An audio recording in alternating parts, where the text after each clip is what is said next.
Cinta Sang Pewaris. Jika sahabat menyukai cerita ini jangan lupa like, komen dan share. Terima kasih. Bab 21-25. Bab 21. Bar malam, di dalam kota. Melihat Ye Mei selesai menelepon Fendi Zanders, Sun Li bertanya dengan cemas, bagaimana kabarnya? Apa yang dikatakan Fendi Zanders? Apakah dia bersedia meminjamkan uang kepada kita? Yah, dia setuju. Ye Mei mengangguk ringan. Pada saat ini, kata-kata yang diucapkan Fendi Zanders padanya barusan masih bergema di benaknya. Ye Mei tidak pernah membayangkan bahwa suatu hari dia akan direndahkan hingga memohon pada Fendi Zanders, seorang idiot yang malang. Selain itu, Fendi Zanders bersedia meminjamkan uangnya dengan syarat dia mau menyewa kamar bersamanya. Ye Mei tidak dapat menerima bahwa dia akan menjalin hubungan seperti itu dengan Fendi Zanders. Tetapi jika dia tidak bisa mendapatkan 100.000 yuan, akhir hidupnya sekarang mungkin jauh lebih menakutkan daripada sekamar dengan Fendi Zanders. Bagaimanapun, gangster seperti Huang Mao bisa melakukan apa saja. Jadi Ye Mei hanya bisa menyetujui permintaan Fendi Zanders. Saya tidak menyangka anak itu memiliki sedikit hati nurani, dan dia masih bisa meminjamkan kami uang saat ini. Setelah Sun Li mendengar bahwa Fendi Zanders bersedia meminjam uang, dia merasa lega dan suasana hatinya membaik. Tapi Ye Mei mengerutkan kening, menoleh untuk melihat ke arah Sun Li, dan berkata dengan marah, aku meminjamkanmu uang ini, dan kamu akan mengembalikannya kepadaku ketika kamu punya uang. Kenapa, Fendi Zanders tidak meminjamkan uang itu? Uang untuk kita berdua. Sun Li berteriak dengan perasaan tidak senang. Lagi pula, jika Fendi Zanders meminjamkan uang kepadanya, dia akan menggoda Fendi Zanders dengan santai di masa depan, dan Fendi Zanders mungkin tidak ingin dia membayarnya kembali. Sun Li berpikir bahwa dia masih pandai menangani seperti Fendi Zanders. Kenapa? Kamu pikir Fendi Zanders bodoh, meminjamkan kami uang dengan santai? Premis meminjamkan kami uang adalah dia ingin aku tinggal bersamanya selama 1 malam. Jika kamu bisa menghabiskan 1 malam bersamanya daripada aku tidak akan melakukannya. Ambil uangnya. Ye Mei mengertakkan gigi dan berkata dengan malu. Mendengar ini, Sun Li terdiam sesaat, membuka mulutnya, dan tidak bisa berkata-kata. Setelah sekian lama, dia melihat ke arah Ye Mei dan berkata, Ye Mei, apakah kamu gila? Kamu benar-benar tidur dengan seseorang seperti Fendi Zanders seharga 50.000 yuan. Selain menyetujui permintaan Fendi Zanders, apakah kamu punya solusi yang lebih baik? Selain itu, tidur dengan Fendi Zanders lebih baik daripada tinggal bersama Ye Xiaolong, kan? Ye Mei berkata sambil mencibir. Sun Li membeku di tempatnya dengan bodohnya, tidak tahu harus berkata apa. Kamu tidak boleh memberitahu siapapun tentang masalah ini. Jika kamu berani berbicara, aku tidak akan pernah berakhir bersamamu. Ye Mei menatap Sun Li dan mengancam. Jangan khawatir, aku tidak akan pernah mengatakan apapun. Sun Li dengan cepat menjawab. Dan Ye Xiaolong, yang sedang duduk di sofa, tampak sedikit tidak sabar, menepuk meja dan memarahi, kalian berdua jalang, bagaimana uangnya dipinjam? Apakah ada orang yang bisa menebusmu? Jika tidak, ikutlah denganku sekarang. Titik petik 2. Temanku akan segera datang. Setelah Ye Mei mendengar kata-kata Ye Xiaolong, sedikit ketakutan muncul di matanya, dan dia berkata dengan tergesa-gesa. Aku akan memberimu waktu 5 menit lagi. Jika tidak ada yang datang setelah 5 menit, aku tidak akan sopan. Ye Xiaolong berteriak dengan tidak sabar. Ye Mei meringkuk di sudut, dia hanya bisa menganggukkan kepalanya sedikit, dan tidak berani berbicara. Bang bang bang. Saat ini, ada ketukan di pintu di luar kotak. Silahkan masuk. Ye Tianhu berteriak ke arah pintu. Fendi Zanders langsung mendorong pintu dan masuk ke dalam kotak, dan Ye Mei serta Sun Li tidak bisa menahan sedikit kegembiraan di mata mereka setelah melihat Fendi Zanders. Saya di sini untuk menebus orang. Fendi Zanders melirik Ye Mei dan Sun Li, dan berkata tanpa ekspresi. Apakah kamu membawa uangnya? Ye Tianhu duduk di tengah sofa dan bertanya dengan nada yang sangat dingin bahkan tanpa melihat ke arah Fendi Zanders. Fendi Zanders meletakkan kotak pengiriman di tangannya di atas meja, dan berkata, ada 100.000 yuan di sini, bolehkah saya mengambilnya? Setelah Ye Xiaolong mendengar ini, dia buru-buru membuka kotak pengiriman, lalu berjalan ke arah Fendi Zanders sambil tersenyum, dan memandang Fendi Zanders dengan ekspresi yang sangat menghina. Aku tidak menyangka kamu terlihat seperti orang brengsek, tapi kamu sangat kaya, kamu bisa menghabiskan 100.000 yuan dalam satu tarikan napas. Ye Xiaolong menyeringai dan berkata. Apakah aku punya uang atau tidak, itu tidak ada hubungannya denganmu, bukan? Fendi Zanders berkata dengan ringan. Emosimu cukup agresif, bukan? Ye Xiaolong berjalan ke arah Fendi Zanders dan memeriksanya dengan cermat. Kemudian, seolah teringat sesuatu, dia melebarkan matanya dan berkata, oh, kenapa menurutku kamu terlihat familiar? Apakah kamu yang mengantarkan makanan di dekat Universitas Jiangcheng? Kakak Long, ini anak itu. Aku pernah melihatnya beberapa kali di sekolah. Adik laki-laki di samping Ye Xiaolong berkata dengan tergesa-gesa. Hahaha, tidak heran kelihatannya begitu familiar.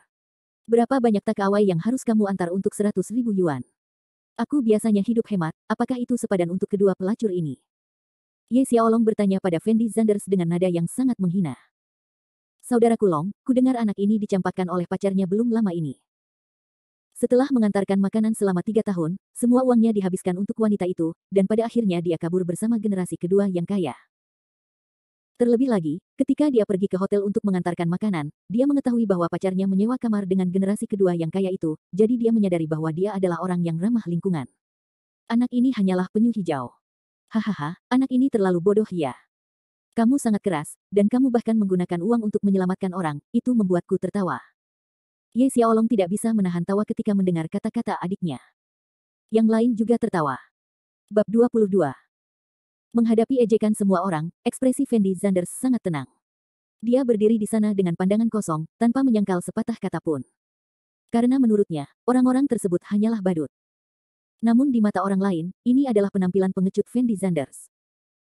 Ketika Ye Mei dan Sun Li melihat Fendi Zanders berdiri di sana, mata mereka penuh dengan penghinaan, dan mereka sangat meremehkan Fendi Zanders.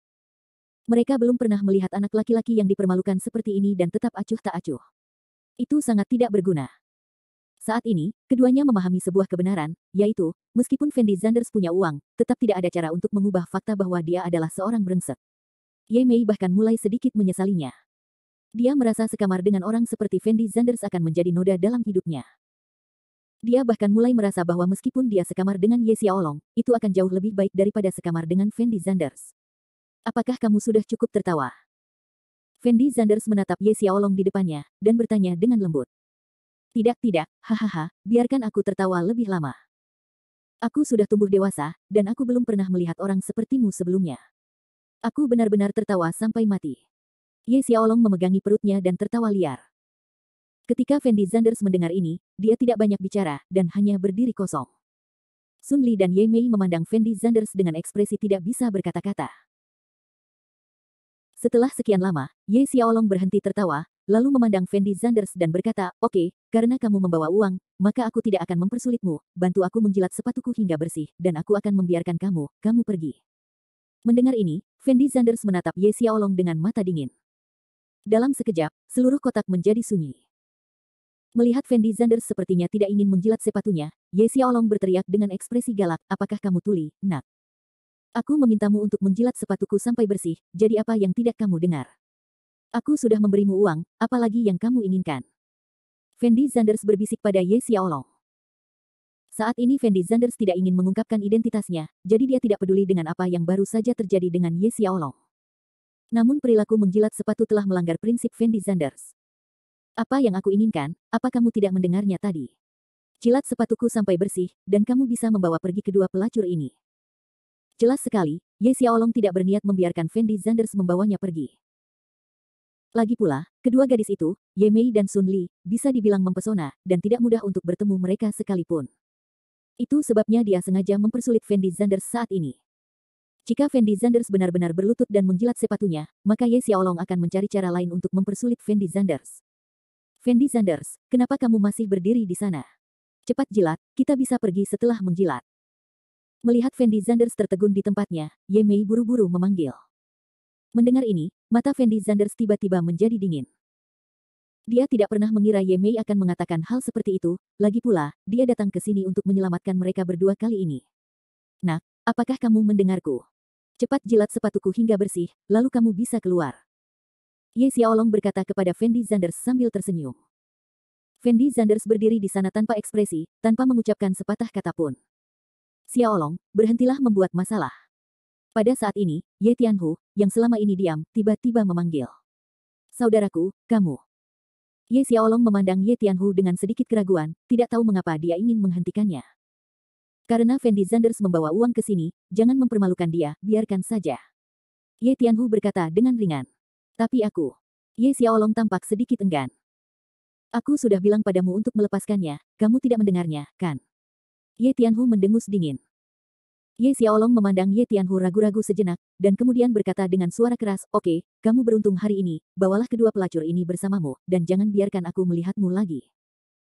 Ketika Sun Li dan Ye Mei mendengar ini, mereka segera bangkit dan berlari menuju posisi Fendi Zanders. Dan Fendi Zanders tidak banyak bicara, berbalik dan membuka pintu ruang box, dan berjalan keluar. Ye Mei dan Sun Li mengikuti di belakang Fendi Zanders dan bergegas keluar. Bab 23. Beberapa menit kemudian, Fendi Zanders membawa Ye Mei dan Sun Li meninggalkan Yese Bar. Sun Li menoleh untuk melihat ke arah Fendi Zanders, dan berkata dengan nada meremehkan, Fendi Zanders, kudengar alasan kamu bersedia meminjamkan kami uang kali ini adalah karena Ye Mei setuju untuk berhubungan seks denganmu, bukan? Nah, apakah ini ada hubungannya denganmu? Fendi Zanders bertanya dengan dingin. Tentu saja itu ada hubungannya dengan itu. Mengapa orang sepertimu pergi tidur dengan Ye Mei, dan jangan buang air kecil untuk merenungkan kebajikanmu sendiri? Sun Li mengatakan sesuatu yang sangat menghina, lalu berkata, kami akan mengembalikan uang itu kepadamu, tapi kamu harus berhenti bermimpi tentang tidur dengan Ye Mei. Ye Mei, ayo pergi. Setelah mengatakan ini, Sun Li menyeret Ye Mei pergi, tanpa mengucapkan terima kasih kepada Fendi Zanders dari awal sampai akhir. Dan Ye Mei tentu saja tidak ingin berhubungan seks dengan Fendi Zanders, lagi pula dia masih perawan, bagaimana dia bisa begitu pelit kepada Fendi Zanders. Jadi tanpa memikirkannya, dia berbalik dan hendak pergi. Apakah kamu berani pergi dan mencoba? Jika aku bisa menyelamatkanmu dari Ye Xiaolong, aku bisa membiarkan dia membawamu kembali, jadi menurutku kalian berdua harus berpikir hati-hati. Tepat ketika Ye Mei dan keduanya hendak berbalik dan pergi, Fendi Zanders tiba-tiba memanggil. Ketika Ye Mei mendengar kata-kata Fendi Zanders, tubuh halusnya terkejut, dan dia berhenti tanpa sadar. Fendi Zanders, apakah kamu bertindak terlalu jauh? Kita semua teman sekelas, kenapa kamu seperti ini? Sun Li menoleh dan berteriak pada Fendi Zanders. Bukan itu yang kalian berdua katakan saat menindasku. Fendi Zanders tersenyum main-main. Anda. Sun Li tercengang saat mendengar kata-kata Fendi Zanders. Lili, jangan khawatir tentang masalah ini. Paling buruk, aku akan tinggal bersamanya selama 1 malam, kalau tidak Ye Xiaolong mungkin benar-benar mengambil kita berdua kembali. Ye Mei mengertakkan gigi dan berkata dengan lembut. Tapi bagaimana aku tega melihatmu dihina oleh orang seperti itu? Sun Li sepertinya sangat mengkhawatirkan Ye Mei, dan berteriak dengan mata berair. Jika kamu tidak tahan, kamu bisa tinggal bersamaku selama 1 malam. Fendi Zanders berkata dengan lembut pada Sun Li. Ketika Sun Li mendengar kata-kata Fendi Zanders, dia melepaskan tangan Ye Mei tanpa memikirkannya, dan kemudian berkata dengan lembut, Ye Mei, jangan khawatir, aku tidak akan pernah memberitahu orang lain tentang ini. Setelah mengatakan ini, Sun Li berjalan langsung menuju kejauhan, seolah dia takut Fendi Zanders tiba-tiba meninggalkannya. Dan Ye Mei menatap punggung Sun Li dengan putus asa, tidak tahu harus berkata apa. Fendi Zanders mengulurkan tangan untuk menghentikan taksi, lalu berkata kepada Ye Mei, jangan hanya berdiri di sana, masuk ke dalam mobil. Ye Mei ragu-ragu sejenak, lalu mengertakkan gigi dan mengikuti Fendi Zanders ke dalam taksi. 10 menit kemudian, taksi tiba di depan Hotel Kitian. Fendi Zanders tahu bahwa banyak pasangan di Universitas Jiangcheng akan datang ke sini untuk membuka kamar setiap akhir pekan. Tapi Fendi Zanders tidak pernah menginap di hotel di luar, dan dia tidak tahu tempat lain, jadi dia hanya bisa membawa Ye Mei ke sini. Fendi Zanders, ini pertama kalinya bagiku, jadi kenapa kamu tidak membawaku ke hotel yang rusak seperti ini? Setelah Ye Mei turun dari mobil, dia tampak sedikit tidak puas dan berkata, alangkah baiknya jika aku bisa mencarikanmu hotel. Percaya atau tidak, aku akan membawamu ke hutan sekarang dan menjagamu. Fendi Zanders menjawab dengan hampa. Kamu. Ketika Ye Mei mendengar kata-kata Fendi Zanders, wajah cantiknya langsung memerah. Lalu dia menggigit bibirnya dan berkata, aku memperingatkanmu, kamu tidak boleh memberitahu orang lain tentang kita berdua membuka rumah, atau aku tidak akan pernah melepaskanmu jika aku hantu. Juga, saat kamu memasuki kamar, kamu tidak bisa menciumku. Cepat lakukan sesuatu. Aku akan memperlakukannya seolah-olah aku digigit anjing. Kita berdua tidak akan memiliki hubungan di masa depan, mengerti? Mendengar kata-kata Ye Mei, Fendi Zanders tidak bisa berkata-kata, berjalan ke meja depan hotel dan membuka kamar per jam. Ketika resepsionis hotel melihat Fendi Zanders dan Ye Mei masuk, sedikit kebingungan muncul di mata mereka. Lagi pula, pakaian Fendi Zanders sedikit seksi, sedangkan Ye Mei seksi dan cantik. Tidak peduli bagaimana kamu melihatnya, kedua orang ini tidak terlihat seperti pasangan. Meskipun suara Ye Mei sangat keras ketika dia dan Fendi Zanders membuat janji barusan, ini sebenarnya pertama kalinya dia sekamar dengan laki-laki, jadi dia masih sangat gugup, dia berdiri di depan pintu kamar dan ragu-ragu untuk lama sekali, tapi masih belum berani masuk. Masuk. Fendi Zanders membuka pintu dan berkata tanpa ekspresi. Zanders, Fendi Zanders, apakah kamu ingat apa yang aku katakan tadi? Ye Mei bertanya pada Fendi Zanders dengan gugup. Jika kamu tidak masuk lagi, aku akan menelepon Ye Xiaolong sekarang. Menurutku Ye Xiaolong tidak akan begitu sopan padamu, kan? Fendi Zanders berkata dengan ringan. Jangan. Ketika Ye Mei mendengar nama Ye Xiaolong, dia buru-buru memanggil, lalu berjalan dengan gemetar. Buka bajumu. Setelah melihat Ye Mei memasuki ruangan, Fendi Zanders memerintahkan tanpa basa-basi. Bab 24. Mendengar kata-kata Fendi Zanders, Ye Mei tiba-tiba membeku, dan sedikit ketakutan muncul di matanya. Meskipun Ye Mei terlihat centil di permukaan dan sering mengenakan pakaian terbuka, dia masih sangat konservatif. Ditambah dengan sosoknya yang seksi dan ketampanannya yang super, mau tidak mau dia membuatnya merasa sombong, dan dia belum pernah tidur dengan laki-laki sejak dia masih kecil. Saat ini, memintanya melepas pakaiannya di depan seorang pria hanyalah sebuah penghinaan baginya. Dan pria ini tidak lain adalah Fendi Zanders yang paling dibenci Ye Mei. Dia tidak bisa membayangkan bagaimana dia akan hidup di masa depan jika dia benar-benar memiliki hubungan dengan Fendi Zanders hari ini. Kamu tidak mau melepas pakaianmu, kan? Kalau begitu aku akan pergi ke Ye Xiaolong sekarang untuk mendapatkan uangnya kembali. Fendi Zanders melihat Ye Mei berdiri di sana tak bergerak, dan hendak keluar ruangan. Jangan, bolehkah aku melepasnya? Ye Mei buru-buru meraih Fendi Zanders, menggigit bibir merahnya dan berkata. Kalau begitu lepaskan. Fendi Zanders berbalik dan melihat Ye Mei dari atas ke bawah. Ye Mei menarik napas dalam-dalam, dan dengan tangan gemetar, dia membuka kancing rok yang menutupi pinggulnya, lalu perlahan melepasnya. Ketika Ye Mei melepas rok pendeknya, sepasang kaki ramping dan indah menarik perhatian Fendi Zanders tanpa syarat. Harus kuakui kalau sosok Ye Mei memang sangat hot, tak berlebihan jika dikatakan dia yang tercantik di dunia. Melanjutkan. Fendi Zanders berkata dengan wajah kosong. Ye Mei memandang Fendi Zanders dan ragu-ragu selama 2 detik, lalu menggigit bibirnya dan mulai melepas bajunya. Setelah beberapa saat, kemeja berpotongan rendah dilepas oleh Ye Mei, dan sosok menarik Fendi Zanders langsung terlihat di depan mata Fendi Zanders. Ye Mei menutupi dadanya dengan kedua tangan, dan berkata kepada Fendi Zanders dengan suara malu-malu, kamu. Cepatlah apapun yang kamu mau. Mendengar kata-kata Ye Mei, Fendi Zanders tidak bisa menahan senyumnya, dan kemudian melakukan sesuatu yang tidak pernah diharapkan Ye Mei. Fendi Zanders berbalik dan keluar kamar. Fendi Zanders, apa yang akan kamu lakukan? Melihat Fendi Zanders hendak pergi, Ye Mei buru-buru berteriak untuk berhenti. Apa yang ingin saya lakukan sudah selesai, Anda bisa melakukannya sendiri. Fendi Zanders menjawab dengan suara dingin. Kamu, apakah kamu sudah selesai? Ye Mei tercengang saat mendengar kata-kata Fendi Zanders, menatap Fendi Zanders dengan mata indahnya, tidak tahu apa maksudnya. Apakah kamu tidak akan tidur denganku? Ye Mei ragu sejenak, lalu bertanya pada Fendi Zanders. Tapi detik berikutnya, Ye Mei tidak tahu harus berpikir apa, dia bergegas ke Fendi Zanders dan meraihnya, memohon dan berkata, Fendi Zanders, aku tahu aku salah, apa yang aku katakan sebelumnya tidak masuk hitungan, kamu bisa cium aku, sekarang kamu bisa melakukan apapun yang kamu mau, jangan biarkan Ye Xiaolong datang, aku mohon, oke. Saat ini, Ye Mei berpikir bahwa Fendi Zanders ingin bertobat, jadi dia memohon padanya dengan rendah hati. Mungkin karena gugup, dia tidak menutupi seluruh bagian di depannya dengan tangannya, semuanya terlihat sepenuhnya. Apakah aku mengatakan bahwa aku akan menemukan Ye Xiaolong? Fendi Zanders bertanya pada Ye Mei dengan lembut. Kamu tidak pergi mencari Ye Xiaolong, jadi mengapa kamu pergi? Ye Mei bertanya dengan bingung. Kamu tidak benar-benar berpikir aku tertarik secara seksual padamu, kan? Fendi Zanders memandang Ye Mei, tidak bisa menahan tawa, dan kemudian berkata dengan nada yang sangat menghina, wanita sepertimu, bahkan jika dia telanjang di depanku, aku tidak akan memikirkannya. Apa yang aku lakukan hari ini tidak lebih dari saya hanya ingin melihat apa yang dapat dilakukan oleh seorang penggali emas seperti Anda demi uang, seorang wanita yang dapat menjual dirinya sendiri untuk pertama kalinya seharga 50.000 yuan. Saya, Fendi Zanders, tidak akan melakukannya.